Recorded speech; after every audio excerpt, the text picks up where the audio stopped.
Hello students, today we are going to start a new chapter, that is tissue. In this chapter we are going to study the two types of tissue that are present in plants and animals and how they differ from each other. Before studying about the tissue, there is one thing that you need to know. The basics that you have studied earlier. What is that? Yes. What is a cell? What is a cell? It's the structural functional unit of an organism. That means our body is made up of smaller units which are known as the cell. So it is also known as the building blocks of life. Means it is the smallest block that is used to build our body. So let's take an example and understand this. So what is this? What can you see it in the picture? Yes, this is a block. And what is happening here in this picture? They are brought together. And after that, what can you see? Yes, there is a wall. And after that, there is a house. So what can you say from this? Yes, this brick is brought together and it is used to make this wall, which is later on used in making, or it is converted into a beautiful house. In the same way, our body, this brick can be considered as a cell. So the cell joins together to form a tissue.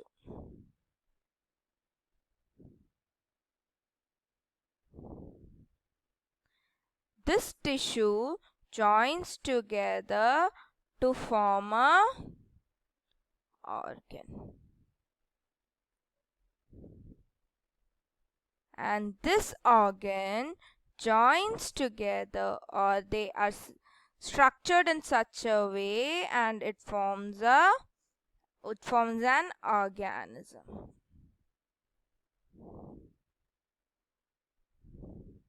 In the same way as a brick, the structural unit of the house is used to make this wall, or it's used to make this beautiful house.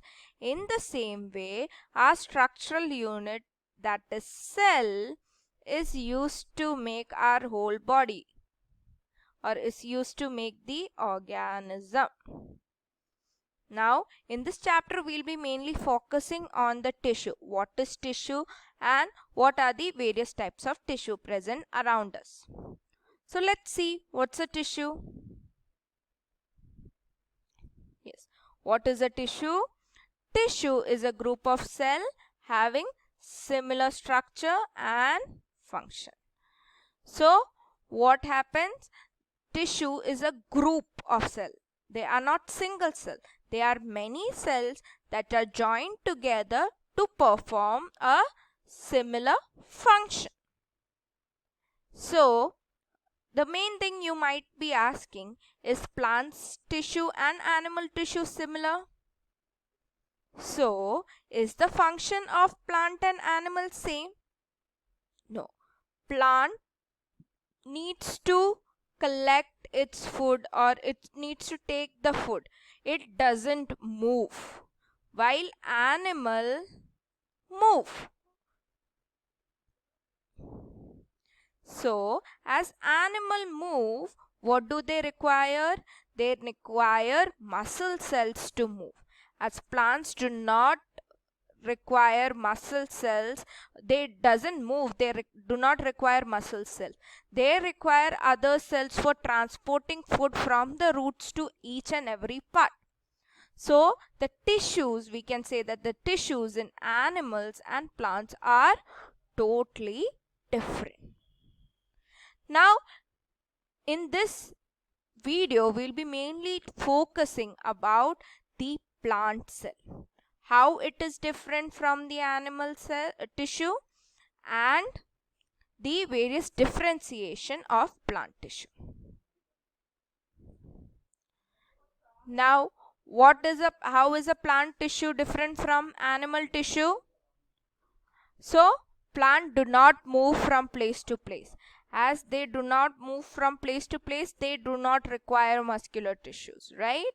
And but plant need to stand erect. They require a mechanical support. So, their tissues need to give them mechanical strength and support. So most of the tissues that are present in the plants are for their support, so that it doesn't fall down, and also it helps it to transfer water from the below part to the above part. So in this way, the plant tissue is different from the animal tissue. Let's study deep about these plant tissues. So yeah, the plant tissues are classified into two: meristematic and permanent tissue. Meristematic means dividing tissues or growing tissues. Permanent, it means it has already grown. Now no changes can be done. Permanently it has changed.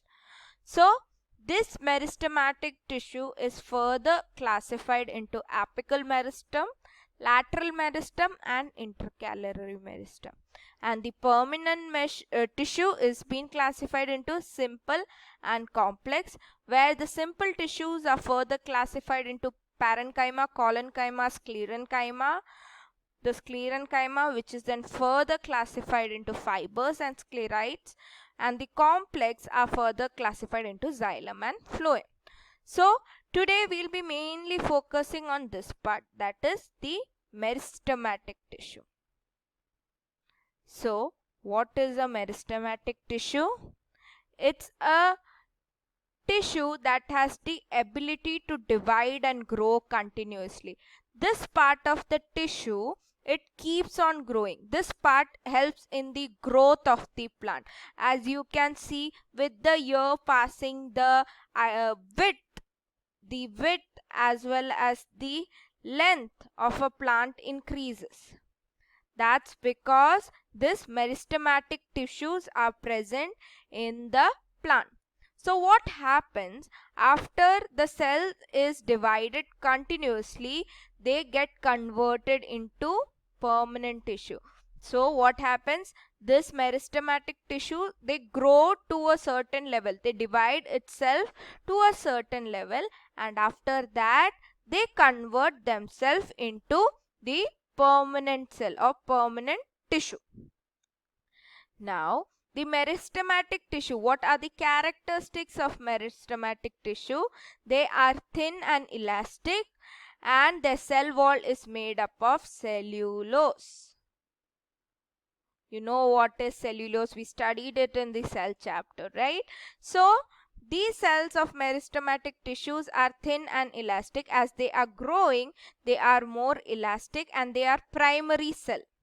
The permanent comes as secondary cell. This meristematic tissues are primary cells, and their cell wall is made up of cellulose.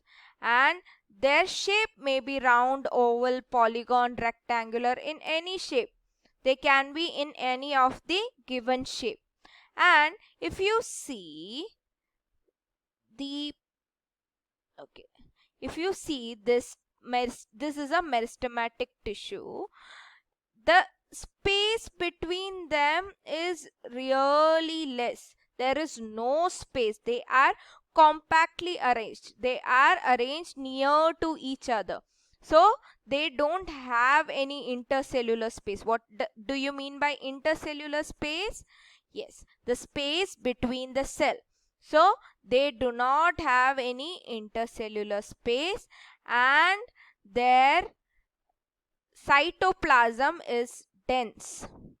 Their cytoplasm, what is cytoplasm? This part is really dense, and they have a large nucleus. You can see the nucleus is really big, and they have small or no vacuole. So what is a meristematic tissue? It is a growing tissue of plant. It is thin and elastic. Its walls are made up of cellulose, and these cells do not have any intercellular space, means there is no space in between the cell. Their cytoplasm is dense and the nucleus is big. Now let's study about the various meristematic tissue. So there are mainly three types of meristematic tissue we have studied earlier, that is apical, intercalary and lateral. Apical, intercalary and lateral. So as you can see here, the first is the apical meristem. So where is it present? It is present at the apex or at the point. So let's see what's the importance of this meristematic tissue. Yes, the apical meristematic tissues are present at the apex, at this part, at the part where it is growing here, and at the tip of the root. These are the parts where the apical meristem is present. This is the enlarged picture where you can see at the ends they are present. So what do they help in? They help in the growth. They help in the growth of length of the plant and of the root. So they help in the growth of stem and root. In this way, help in growing in length. So the apical meristematic tissue help in the growing of stems and root. Now the next is the intercalary meristem. The intercalary meristem, where are they present? They are present at the nodes or at the point where the leaves meet. This place, the intercalary meristem is present. They are present for helping in the growth of these parts.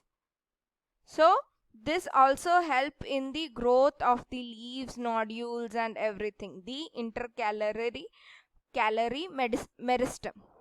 So they help in the growth in length of the middle part. The middle part also need to grow. So this is done by the intercalary meristem. Now the last is the lateral meristem. So the lateral meristem, so now till now we have studied that all the other meristems helps in increasing the length. Now you also observe that plants not only increase in length but they become wide also. Their width is also increased, right? So how do plants get their width? Plants get their width from the lateral meristem. So this lateral meristem, this is what you can observe. They help in the growth in diameter or help in growing in width. They help in giving thickness to the tree.